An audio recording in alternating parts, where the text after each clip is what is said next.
Welcome to everyone who is joining in.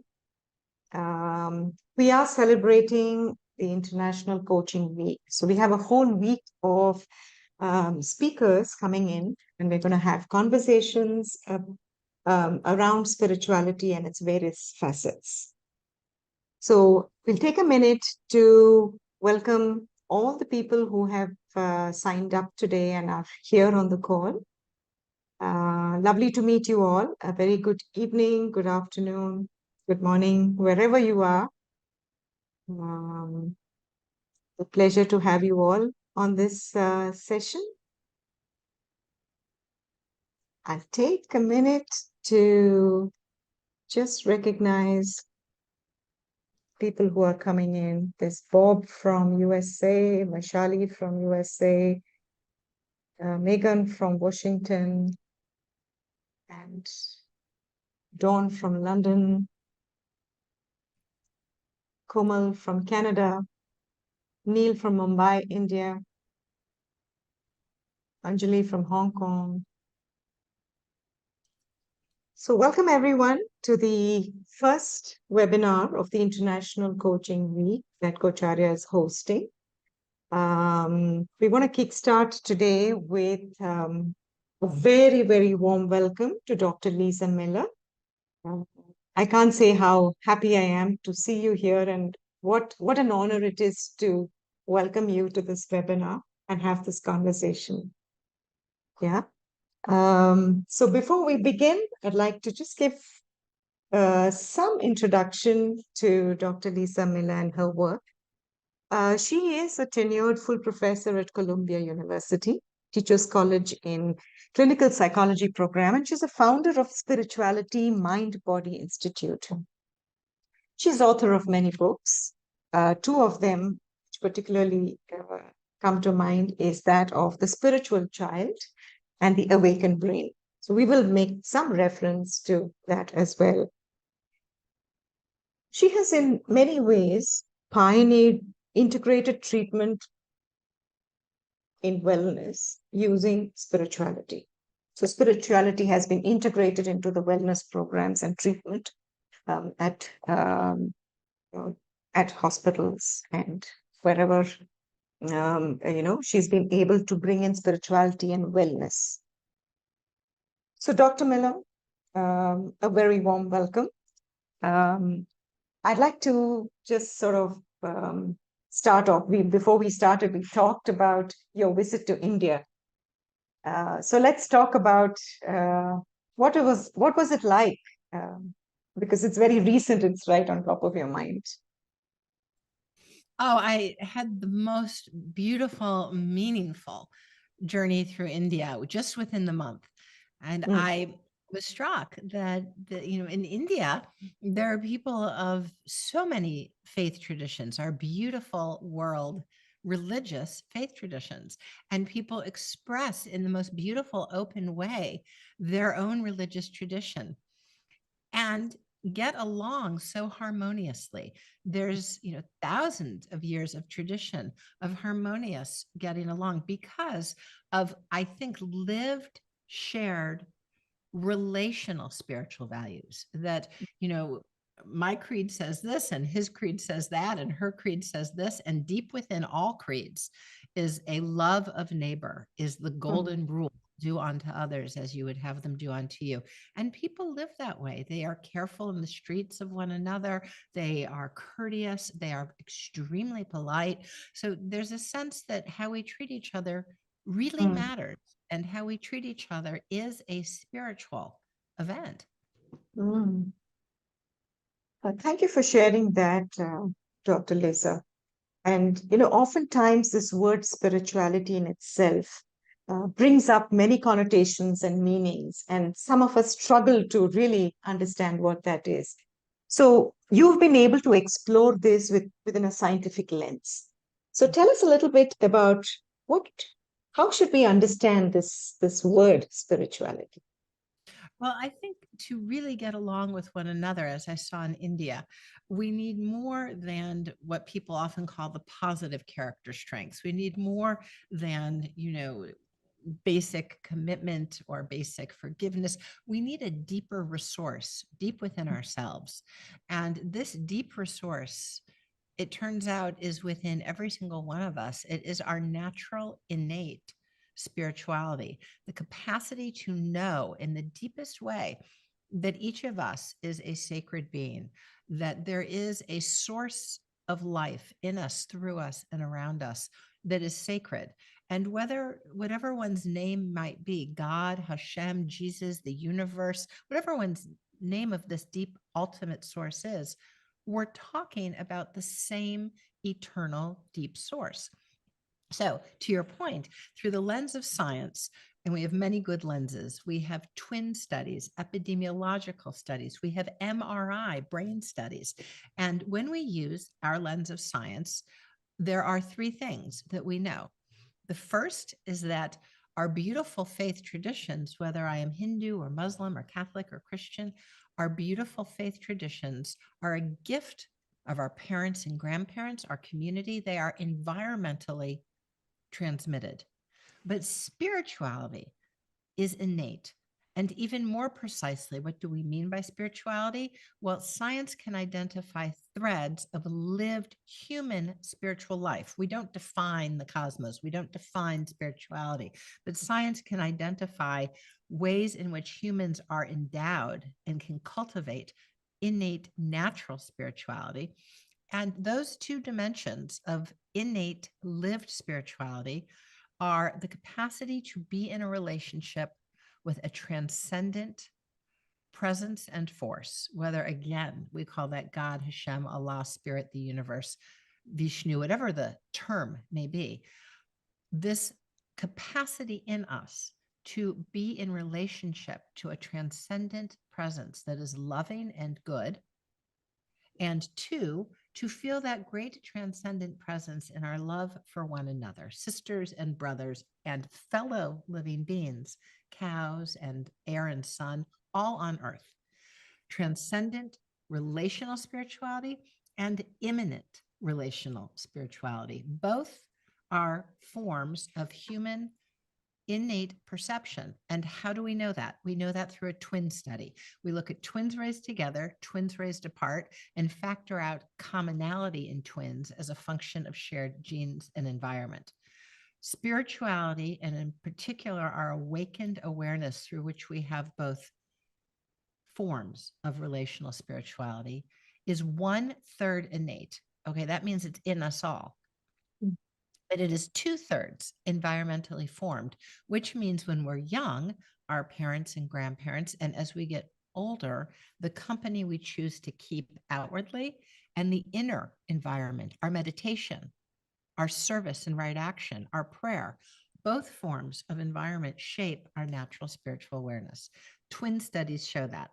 The second extremely important piece of evidence is that MRI studies that show the brain both structurally and functionally reveal that there is a deep seat, a neural docking station, circuits in our brain that sustain our awareness of relational spirituality, that are our natural awakened brain.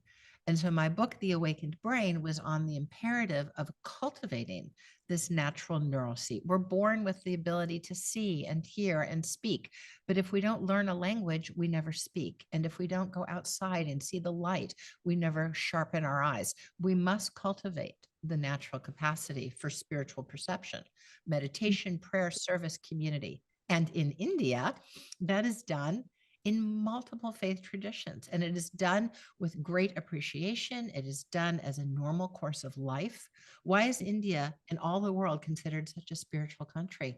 It's because it is considered part of who we are to realize our natural spiritual nature. And this, it's interesting that you talked about who we are, right? So there's eternal quest to understand who we are, and who are we becoming? What's our innate source of how do we live? How do we connect? What's the frequency with which I know I've read some of your works, and it says that at a universal level, we are all connected at the same energy field, Yes. right? And I Yeah. also find it very interesting that we are eternal seekers in who we are. A very existential question, but perhaps a very pertinent one. Yes, right. So our natural spiritual awareness, our awakened brain is not a passive, Mm, mitt which we catch a ball. This awakened capacity is a hungry, curious, mm, front-footed form mm, of our human nature, which I call our natural quest. Our lives are a journey, they're a quest, and we are built to be on our front foot, to be seeking. And that includes the nagging of the head. What is the purpose? What is the meaning? Why is this happening to me now? What is the nature of life? And the deep yearning of the heart for ultimate love, for the numinous, for connection. Both the head and the heart seek. This is how we're built. So while we all are given a natural, innate spiritual life, it's part, just we're physical, mental, social beings. We are naturally spiritual beings. Any human capacity that's inborn has a developmental arc. We grow at certain points in our life. We get gray hair at certain points in our life. We have new understanding at different points in our life. We are built with the seeds, like any other living being, for phases and chapters of development. And spirituality has three bridges. There's coming of age in adulthood. What is my purpose? What is my meaning? There's midlife, and I can attest to this. Am I living my meaning? Have I followed the purpose? Am I walking in keeping with the nature of reality? And then there's ascending to elderhood. What is my living spiritual footprint? What is my living impact or legacy on this earth?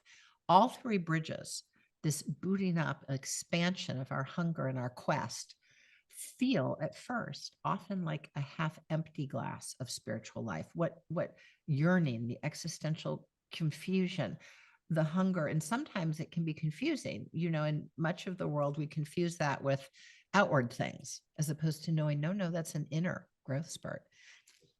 First bridge, second bridge, third bridge all need spiritual support. Absolutely. And as coaches, you have an extraordinary opportunity to walk with your clients across the bridges of ascension, across the phases of developmental spiritual expansion, because the spiritual awareness in every client is the core of the whole person. You can simply not attack only from the outside. They need more grit. They need more perseverance. They need more strategic relationships with people. They need more grace. The core will make any efforts made more long-standing and deeper and more rooted, because the core is spiritual awareness, that we are part of the same deep source, the fabric of life, that felt awareness of sisterhood and brotherhood. Beautifully articulated. And you've referred to professionals as coaches. As coaches in the coaching journey, one of my greatest uh, takeaways of that entire journey is to really realize that coaching is perhaps a very spiritual experience, both as a learner, as I went through the journey, as well as the capacity I have to create this for somebody to be able to, for them to get in touch with the core of who they are. And the interesting part is that sometimes as coaches, these are the questions some of the clients come up with. What's the purpose of my life? And they are at a point where they're crossing these different bridges, as you've said. And it's really about connecting. In my journey as a coach, Dr. Lisa, it's been about really connecting to myself, my inner knowing, my intuition, my whole self, in a way that I can hold space for somebody else and they can connect to their inner self, right? Inner Oh, knowing. yeah, that's so beautiful. It's so beautiful because as a coach, as a guide, as a healer, right? Mhm, Coach, we can bring our clients as far as we have traveled, mhm, plus maybe a heel strike further of the mutual growth. But as you say so beautifully, it is the coach, it is the guide whose own expanded spiritual awareness, who awakens mhm, their own awareness And I would say, like a picnic blanket sets a field through which is awakened the client. So from a post-material consciousness based view of science, and this is published in our new Oxford University Press Handbook of Psychology and Spirituality. This is rigorous science. It mirrors what you've known in India for thousands of years, which is the foundational nature of reality is sacred consciousness, sacred consciousness. And of course, consciousness can take on the form of matter. It can, but consciousness can exist independent of matter. So Newtonian, physics is a subset of a map of reality. It's real, mechanics is, but why is this relevant? It's highly relevant because as a coach, when you hold sacred consciousness, you're like an antenna. You are bringing in through you a vessel, sacred consciousness that is spread out in and around you and ignites and awakens the awareness of your clients. So, yes, in your words, and yes, in your way of being, but ever more simply in the sacred consciousness that you host, you are awakening your clients. It's an extremely important point that's left out of mechanistic 20th century ideas of healing, ideas of growth, ideas of guidance. I write in The Awakened Brain about very strong studies that show how a coach, a guide, a healer is a conduit of consciousness. May I share such a study? Yes, please. Please. Okay. In The Awakened Brain, and here I will grab a copy, and this is here. This is The Awakened Brain. The Awakened Brain. Okay. Penguin Press, a very serious, well-documented, referenced book, The Awakened Brain from Penguin. Okay. I reference, you can pull up the scientific references on Google Scholar or Medline. It's all there meticulously for your clients, the references. I'll share such a study. A healer, but you could say coach, guide, is in one MRI.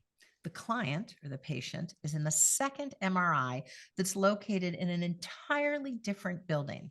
So the coach, the guide, the healer, and the client are very far apart in physical distance. The person of healing and guidance, in this case, a traditional healer, starts to do his or her work. And within instance, in the MRI comes a predictable, consistent pattern, the healing pattern on the MRI. Priya, within an instant, the very same pattern appears on the MRI in an entirely different building of the patient. One thing, the consciousness, the spirit of healing, reflected in the neuro docking station, the tangible material neuro docking station, in two different places, way apart in two different places, non-locality. You could call it superposition. You could call it the impact of the deeper consciousness in us, through us, and around us. But all of this is how we are made. This is who we are. And I do think that when I speak with people in India, nobody's surprised. I mean, this is what your grandmother and grandfather knew. This is what finally science has caught up to mirror what you were taught as a child. So now that science and deep consciousness practice come hand in hand, where else would this feel so very at home as in India?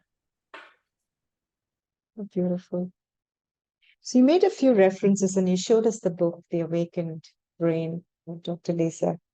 So I understand that the way you look at it is that there is an achieving brain that is, going after the goals and is motivated and achieving really. And then there is the awakened brain. Tell us a little more on how we can access this part of our brain. You're on mute. We are all born with what you see in the MRIs. We are all born with the same neurowiring, whether I am Hindu or Muslim or Catholic, Christian or spiritual and not religious. There's one awakened brain in the whole world, 7.2 billion identical awakened brains, just as we have the same neurocircuitry to see visually or to hear. We are born with the same neurocircuitry to perceive the sacred transcendent reality, the consciousness. This is our birthright.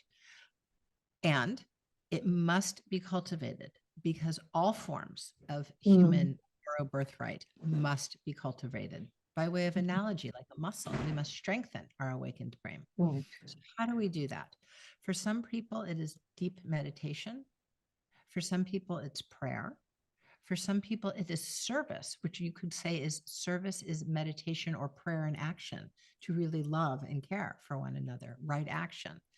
But whatever our form of authentic, lived spiritual life, we are strengthening the same universal awakened brain. Now, of course, when we strengthen it, there's some variability. And of course, people, like we are diverse in our ability to create music, have some individual difference, but it's the same basic component. This is who we are. So first of all, this makes all religious war completely outdated because there's one spiritual brain. There's one human spirituality on earth. So anything else is not about spirituality, because this is about our universal, what science says, one seat of universal spiritual awareness. Now, what is that seat? What does it look like? Well, there's 4 components. The first, and only the first, is held in common with the helpful secular practice of mindfulness, to simply be present.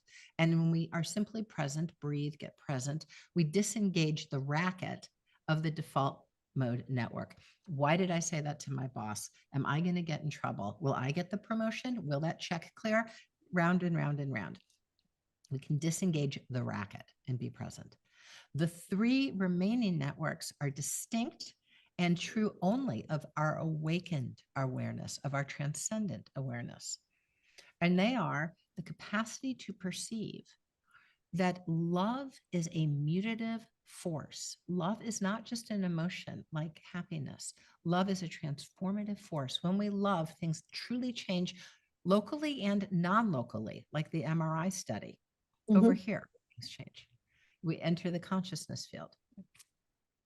2, we shift from knowing, in that moment of engaging love, we engage the bonding network. And it's the same bonding network that was engaged when we were children, little babies, in our parents' or grandparents' arms.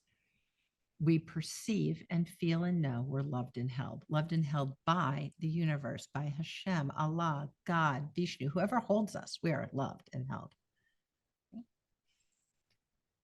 2, we shift from, I've got to have it. How am I going to control this? How am I going to get everyone on board? A top-down, narrow dorsal attention to a bottom-up ventral attention network, which means we are not in radical control, but we are in dialogue with a living world.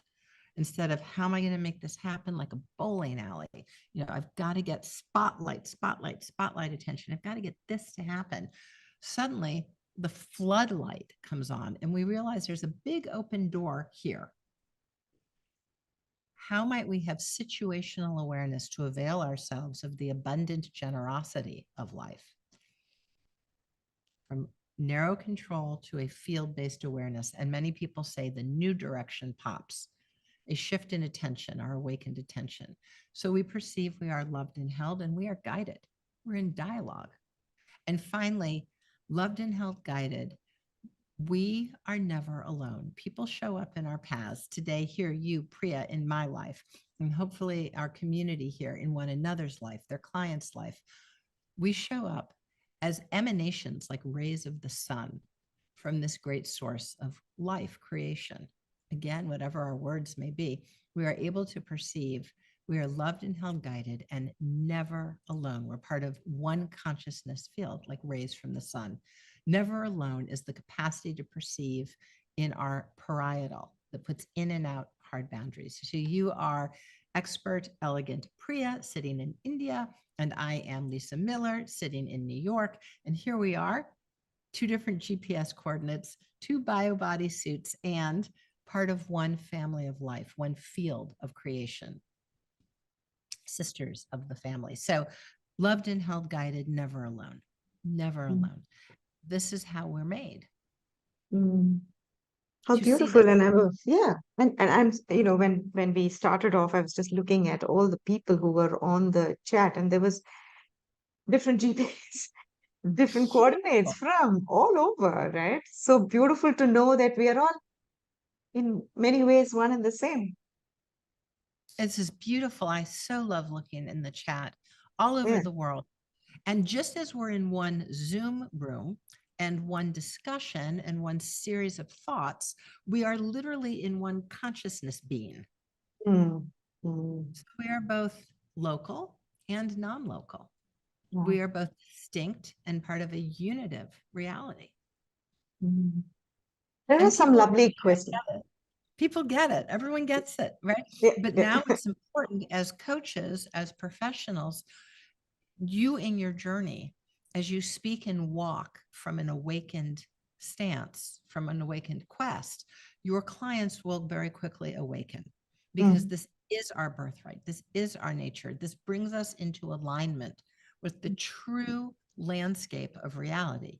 And so, of course, we're more whole and fulfilled. Of course, we're more outwardly able to pursue and realize our direction. Of course, we pick goals and values of more inherent worth.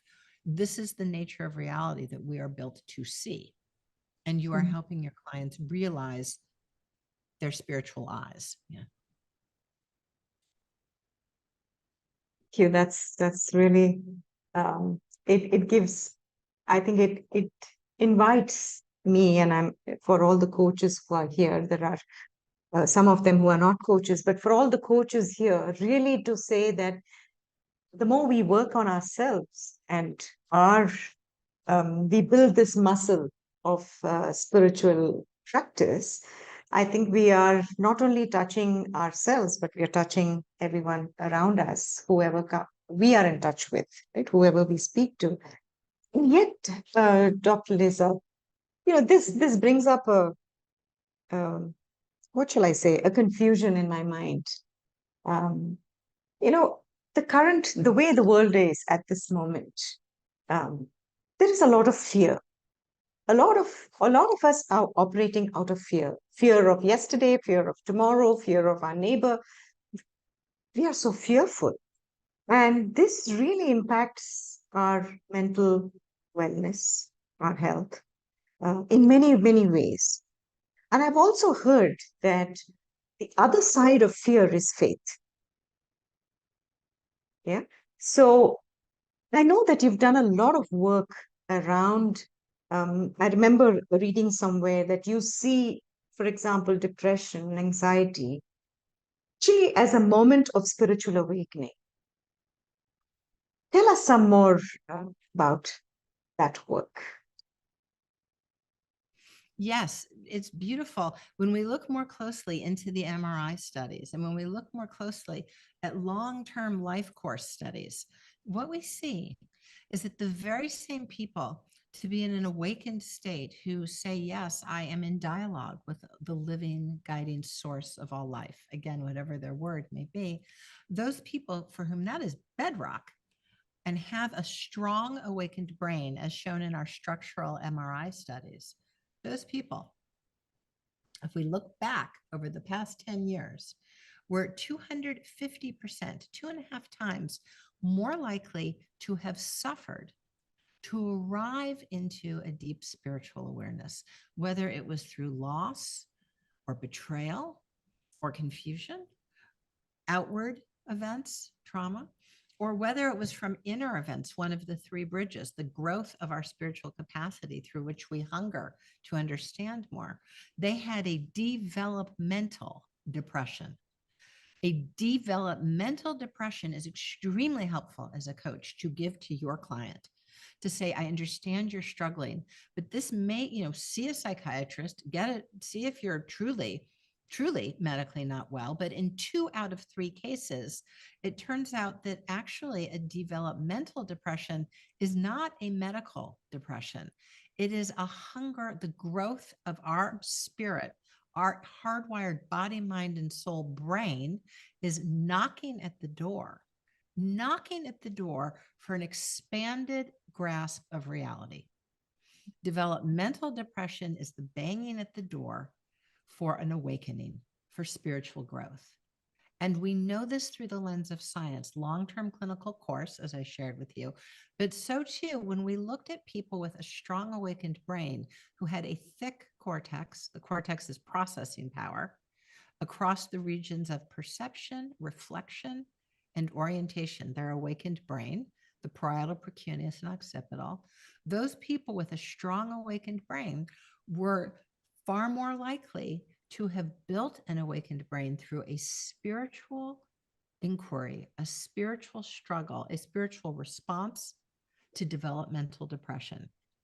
And every tradition knows this. Suffering is an invitation to examine the deeper nature of reality, and not just examine by machinating with the head, but to examine by opening the mind, heart, spirit, our awakened capacity to receive and perceive a receptive form through meditation, through prayer, through deep relationship with nature, an expanded aha, the gift of the universe, the gift of God, Hashem, Allah, you use your word, of an expanded awareness, a spiritual response to suffering.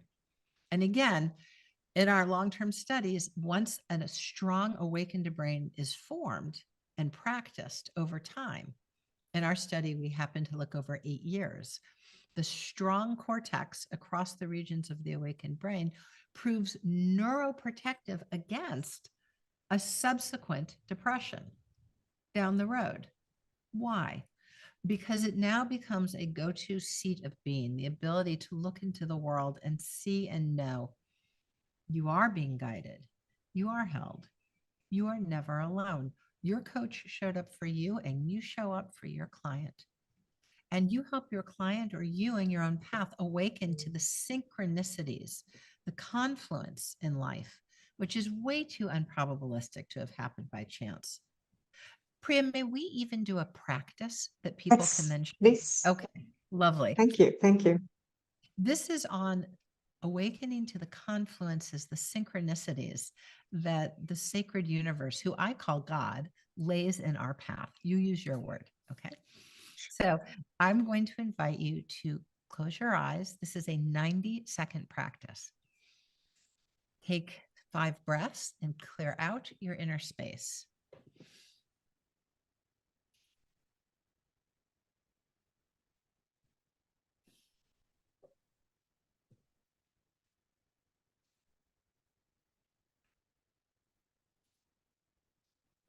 I invite you to locate a time where you wanted something to happen so badly and you did everything right, strategically and tactically, you researched it. A plus B plus C. You did everything right.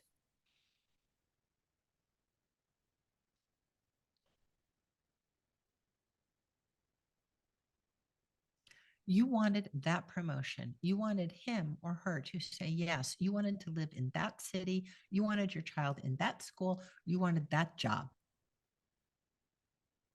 And because you did everything right for your big red door, you knew it was yours. Tactically, A plus B plus C, you go up to your red door, grab the handle, but it's stuck.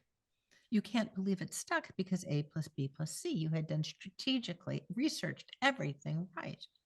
You kick the door. You might be frustrated. You might in time be depressed. But only because the red door is stuck, you have no choice. You turn 40, 50, 80, 110 degrees. And over there is a wide open yellow door, a shining open yellow door, leading you, well, to someone who makes you feel alive, to a job where you feel satisfied, to a community where you belong, to a whole new professional direction. You might have said yellow doors don't exist. You've never heard of yellow doors. But on the other side of the yellow door, you feel alive. And it was not what you had wanted. It was better and better for you. And as you sit back now and you think of the stuck red door and the hairpin turn, the U-turn, leading you to the wide open yellow door, Was there anyone standing there at the U-turn, a coach, a counselor, a grandparent, someone you met for 3 minutes, having a cup of tea or at a party? A trail angel pointing you to the yellow door, information, a story from their own life. They may have known, they may not have ever known how they directed you, the trail angel, to the yellow door. And finally, as you sit way back, stuck red door, U-turn, trail angel, and wide open yellow door that has so much to do with where you are and who you are today. How are the most important parts of our lives formed? Is it narrowly through entirely control, radical control? Are we narrowly makers of our path? Or are we more discoverers of our journey? On a great sacred adventure, are we in dialogue with a deeper source in life? Are we awakened to a force in us, through us, and among us? And where is this force? Is the force in the open yellow door and the stuck red door? Is the source in the trail angel and your capacity to be an open system in dialogue with this source? Have you been on a spiritual quest all along? Can I invite you back?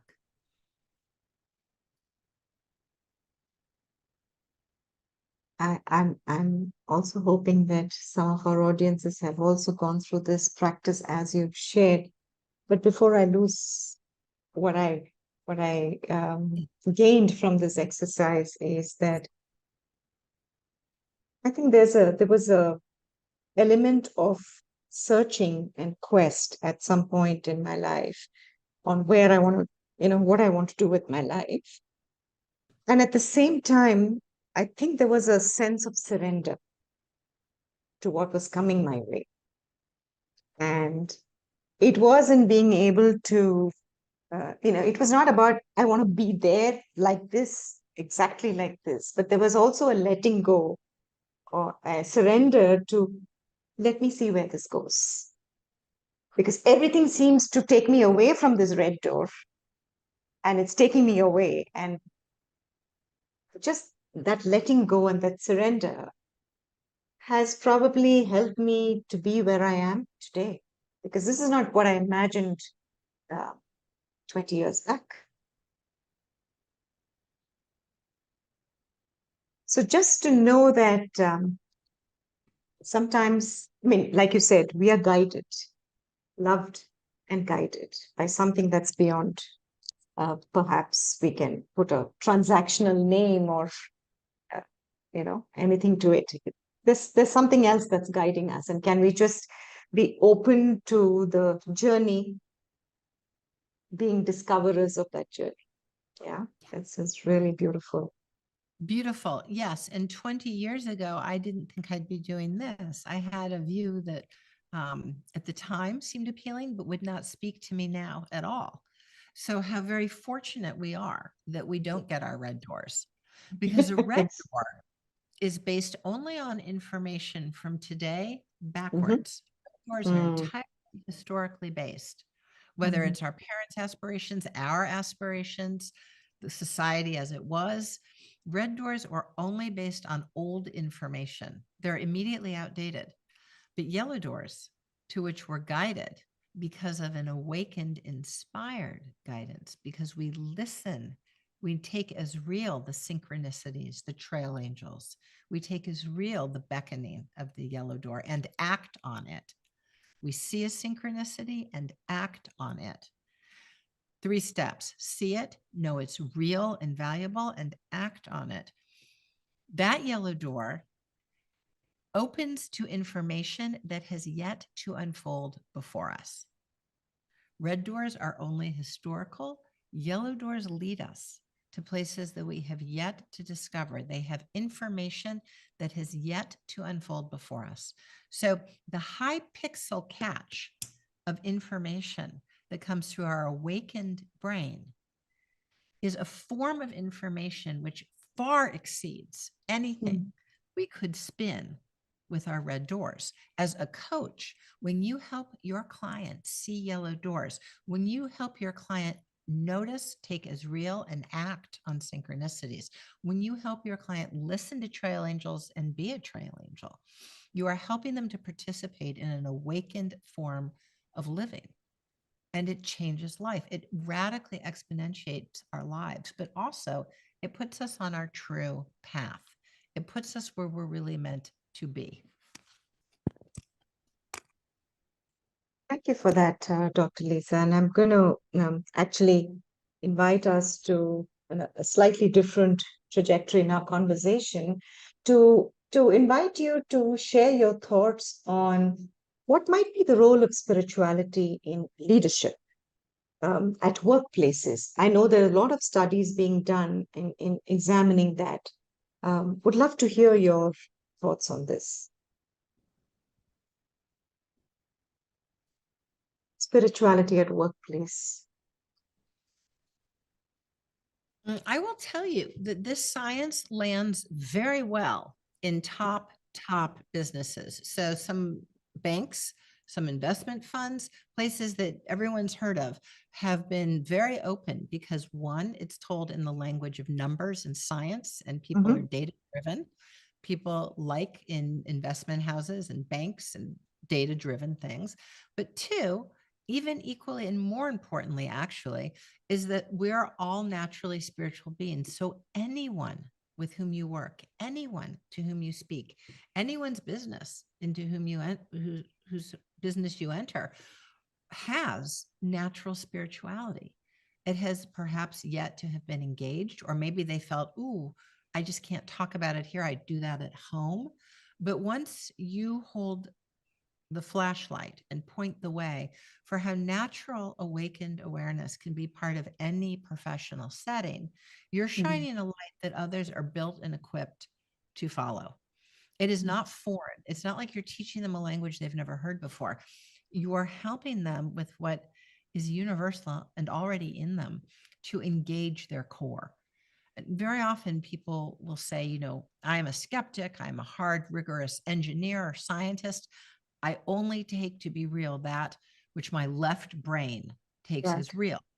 Right. And science speaks to the left side of my brain long enough that I can be convinced and open up other forms of awareness. In every one of us, there are hardwired biological ways of knowing, what I call innate epistemologies, ways of knowing. We are all logicians. We all have logic. We all have empiricism built into the capacities in our brain. We all have intuition. We all have mystical awareness. And we all have a nice skeptic who deserves to be there too. But these 5 forms of perceiving and reasoning and knowing are built into all of us. Can we get everyone going backwards the other way, the skeptic, the mystic, the intuitive, the empiricist, and the logician working together?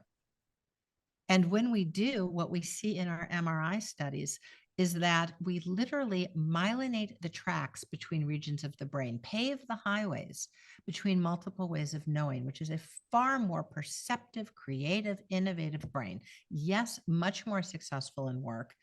And of course, more importantly, more successful in our spiritual footprint on this earth, how we live our lives, the people around us, our clients, our family, our lived values. And I will say, you know, in India, all forms of knowing are pretty strong still. You haven't, you know, you really do still have all 5 forms of knowing. Can we tell leaders this is a great asset? Science shows, science mirrors. This is an asset.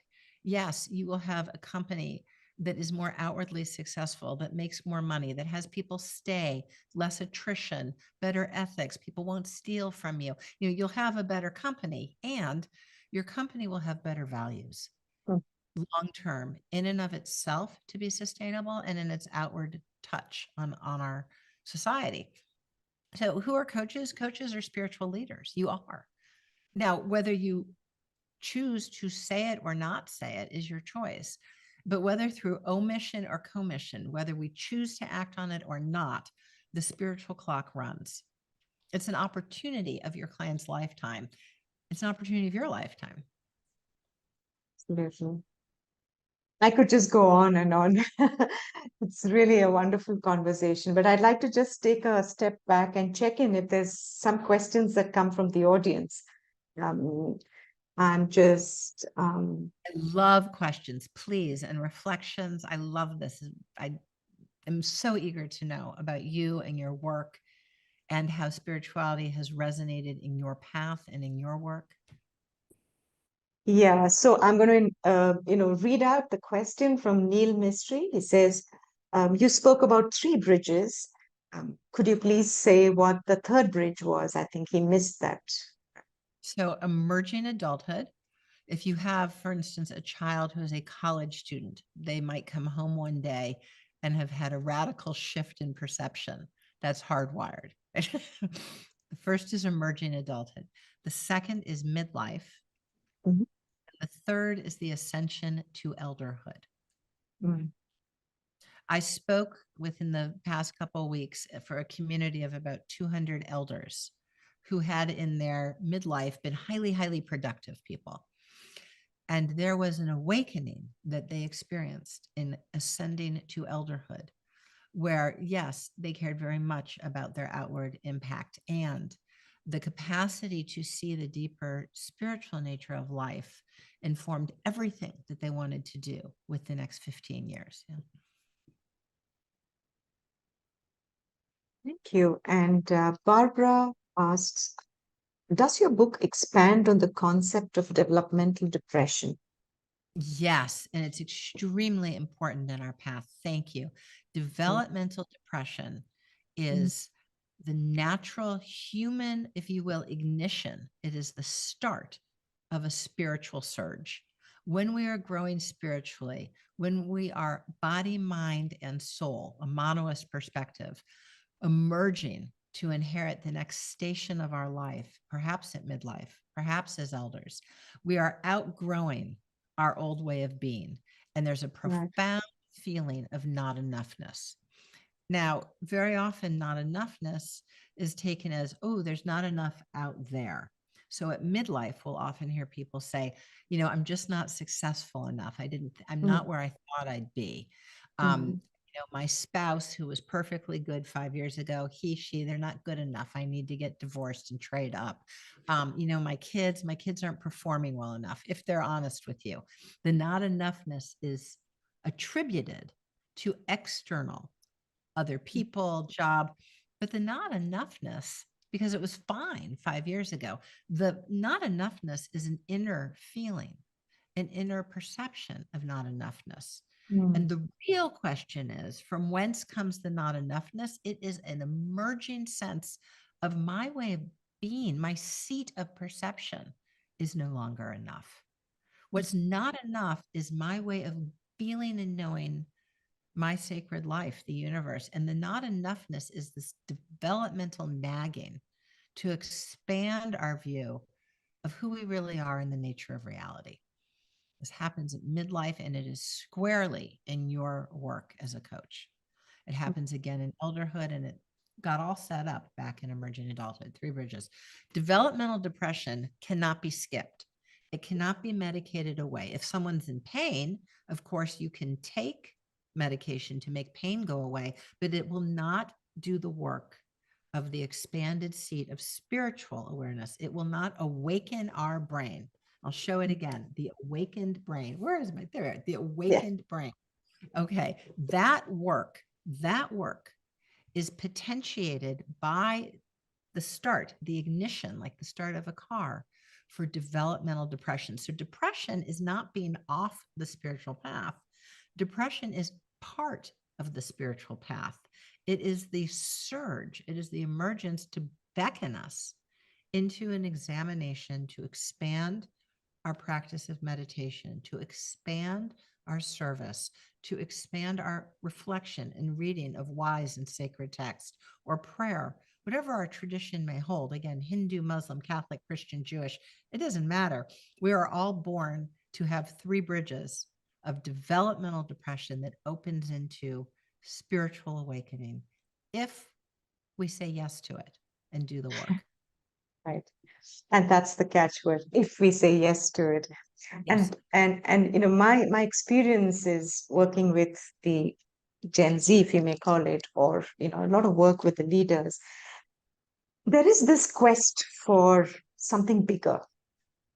It's not, I don't see people working just for the tactical basic needs, yes. But beyond that, there is a yearning for something bigger. I want to find meaning in my work.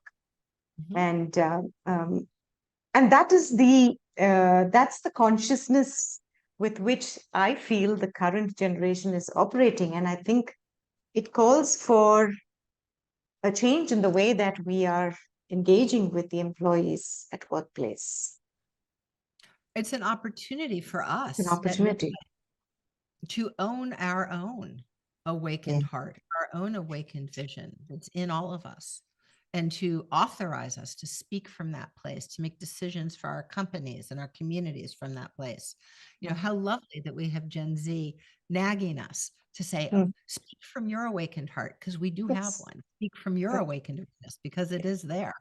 Yes. So we can take them as the Mm. helpful nags, the helpful confluence. Now there's a way in which what they're saying has been in our heart all along, that our company should not just be about bottom line, but about our spiritual footprint, that our leadership needs to think about what's best for every single person in the room, Mm. right? And so there's so much that leadership now has to give already in our hearts. Can we authorize ourselves to speak outwardly from that place and, be welcoming? Gen Z is the age of our kids. Yes, yes, yes, you're right. Thank you. I'm so glad you said that. You still have 30 years of experience. That's extremely important. True that.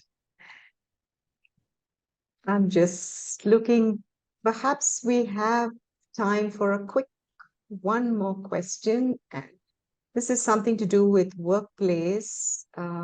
Yeah. George has asked, what might be some tips on defining how to expose and develop how spirituality can help bridge differences in intergenerational workforce? Yeah. Interesting. Beautiful. Beautiful. So there are three things that help any organization become an awakened organization. There's actually 12 that we've written about, but there's three that are absolutely essential.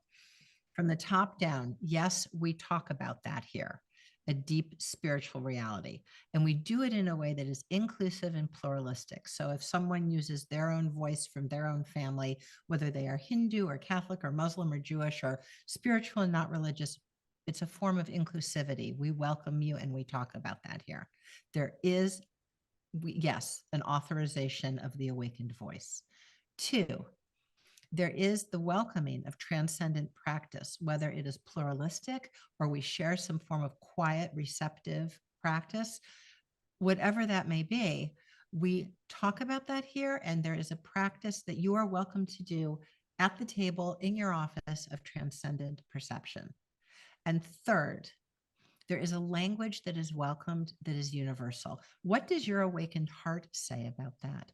What does your deep inner wisdom say about that? Mm. What does your awakened brain perceive about that synchronicity? When we allow awakened awareness and awakened language into the boardroom, the capacity for decision making is much expanded. And I've shared, I Wow. can send you perhaps, Priya, with Barron's, with the McKinsey Quarterly, ways in which Mm. organizations speak from an awakened, comfortable, welcoming, inclusive point of view. We've worked so hard globally, so hard to be inclusive around race and gender and culture and all this. We need to be inclusive and welcoming around spiritual life and say, yes, some people are profoundly strong with intuition and mystical awareness. And we need their voice at the table. If they had a synchronicity or a dream that said we should not go down this path, let's listen to them.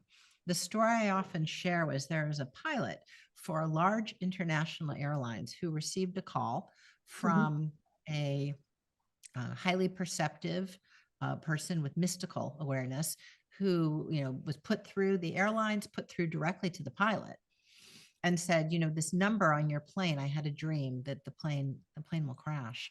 And the pilot made a decision to cancel the flight. Of course, there were 400 people on that flight. If someone called you who has mystical awareness and said, your flight is going to go down, wouldn't you listen to them? So mystical awareness, intuition, alongside empiricism and logic are hard forms of knowing, and we need them all together. And when we listen to people, both individually and at the level of group decision making, then we've expanded the capacities of our organization, and we've realized and fulfilled the people at the table as knowers. I think we are poised and we are sort of ready for working from a awakened space. I think it's a call for action, really, and because just knowing that we have it gives us the impetus to go. Because I'm reminded of the saying that we are spiritual beings on a human journey, not human beings on a spiritual journey. So I think that's really wonderful. And Dr. Lisa, I can't thank you enough for agreeing to stay on for the full session and have this conversation. It's nothing but synchronicity that I get an opportunity to speak with you on behalf of Coacharya. And what a lovely way to set off the International Coaching Week. We have many more conversations to come on various speakers on the topic of spirituality tomorrow, day after. Looking forward to the audience to be there and learn as much as you can. On that note, a very heartfelt thank you and appreciation for your time and your valuable insights. It's a joy to be in your beautiful, inspired, and impactful international community. This is an awakened community, and I appreciate your sharing the awakened brain. Thank you. Thank you so much, Dr. Lisa. Thank you, everyone. See you for the subsequent webinars in the coming week. Until then, it's goodbye. Take care. Stay awakened.